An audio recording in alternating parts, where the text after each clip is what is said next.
अस्सलाम वालेकुम मैम कम तौनरीगे अदु यामना हराव नुमितनी नहीं दगी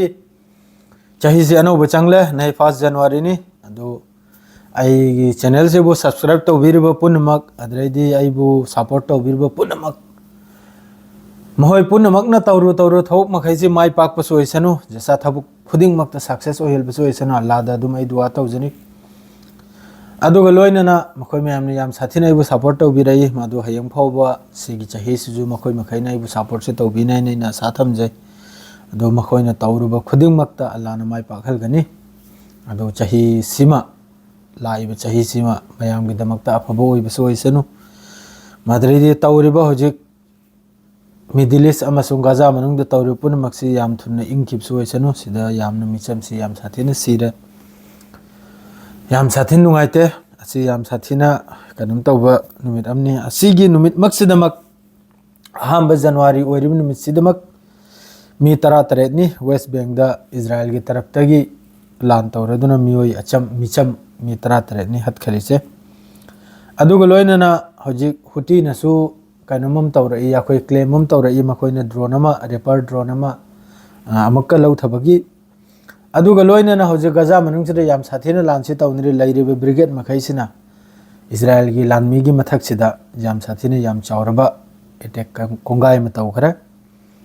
अदुगा लोइनना यमन की मथकतसु यूएस अमसुंग यूके की तरफ तगी याम चावरु चावरबे एयर स्ट्राइक होजे की यमन की कैपिटल सना हरिसिदा याम चावरु चावरबे अटैक खरमगा तौखि अदु पाउसे अदुम मथंग मथंग हाइजरके अदु हराउबुन मिनिन हैसे हैप्पी न्यू ईयर मयाम पुनमकपु अदु न्यू ईयर ने आइना अखोयगी मुसलमान मचा खरना लबुक लमयाइदे थोकलगा इसै करक थारगे चोंगन याखोयजु तौरमी मतममदा सेंगना हाइबदा अदु तौरोइदनिमनि अदु यामना अदुम चाक फजना फमिनदना याखोयगी सुन्नत के तरीकादा हराउबो फोंदोकपमा अल्लाहगे सिनी अदुम तौदने चाबदुरा अमरोमदनी अदु नतबिदा लबुक लमहादा कुमलेगा यू लांग थकलेगा याखोय मुसलमान मचागिनि को हाइरिसे अदु तौबदी फत्ते सेंगना हाइबदा अदु तौरोइदनिमनि लखामरस अदुम हराउबो फोंदोकपदो हराउबसी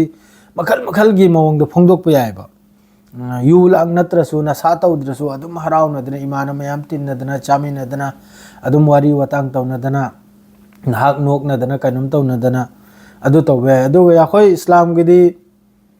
इस्लाम धर्म की हराउबसी नुमित अनी खक्तने ईद सिगा अदरेदी नुहोंगबसिगा हाय मारे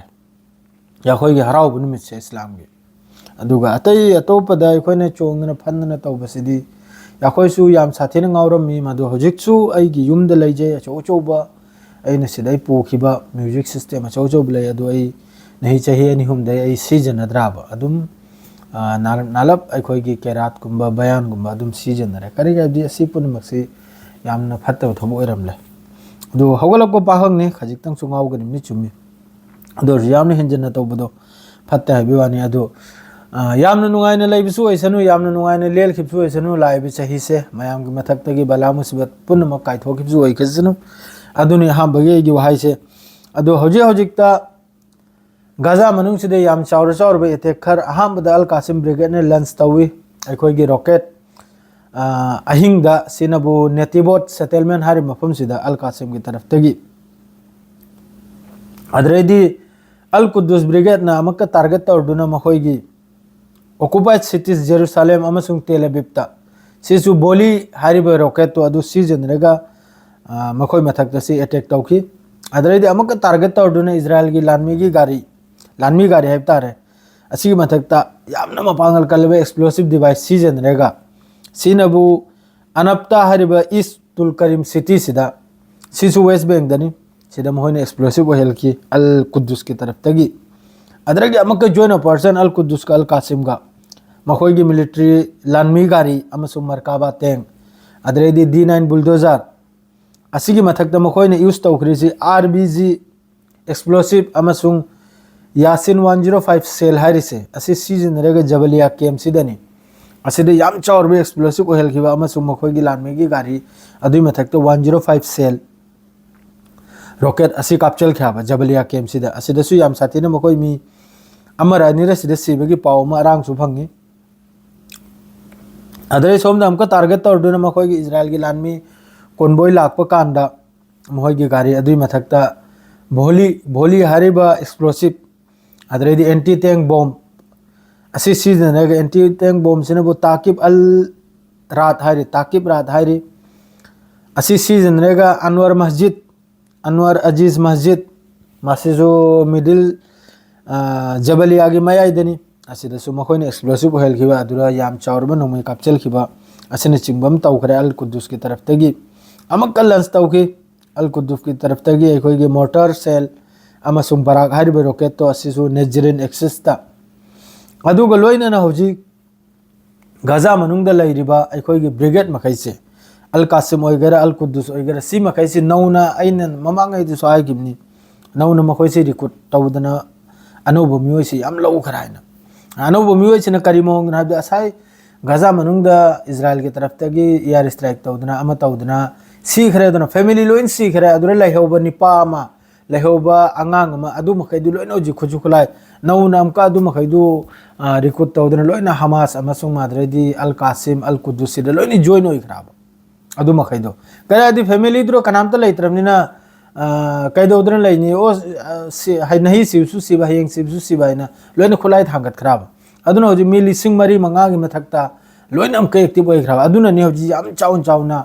आईडीएफ की मथक्ता होजि गाजा मनुंगदा लान तौरइसे अदु गाजा सिमा सिरसु मांगम लोय गाजा मनुंगसिदा कनम तौदना इजराइल न सिरसु लांगम लोय अदरेदी सोमदा अमका अल नसर सलाना जोन पर्सन हम तौखि उमर अल कासिम ब्रिगेड का सिसु अमसुंग अंसार ब्रिगेड का मोहई ब्रिगेड अहुम ननी सिना करायदना हाबदे नेजरिन हाबे मोहईगी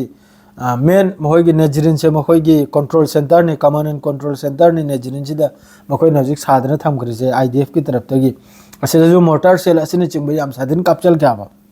अदरेदी अमक्का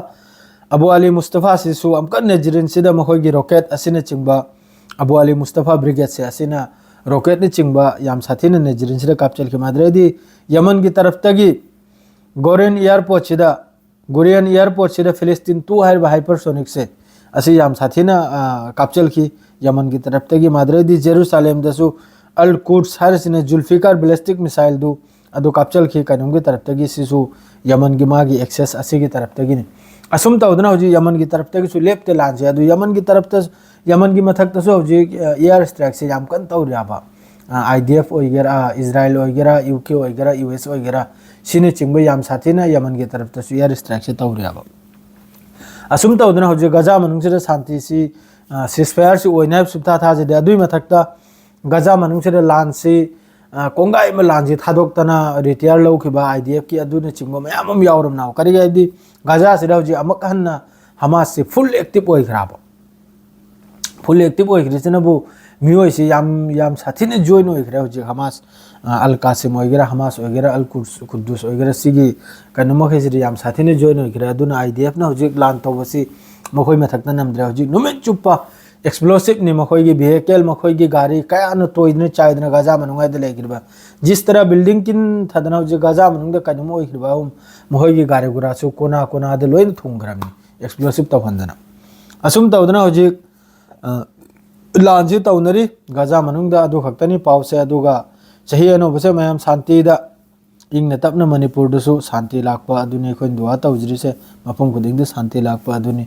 अदु लान हाई पोची जसा मफम दो ओइगेरा मणिपुर दो ओइगेरा मिडिल ईस्ट ओइगेरा लान हाई पोची ने यामना खोती नि लान हाई सिदी यामना थुन्ना लेप खरिमै शांति पुरक्तना मसा मसागे थबुक तौदना कैनम तौखरिमै फै अदु खक्तनी नहिगी पाउसे अदो मखा ताबा होर लाइव लापदम पीजरागे अस्सलाम वालेकुम।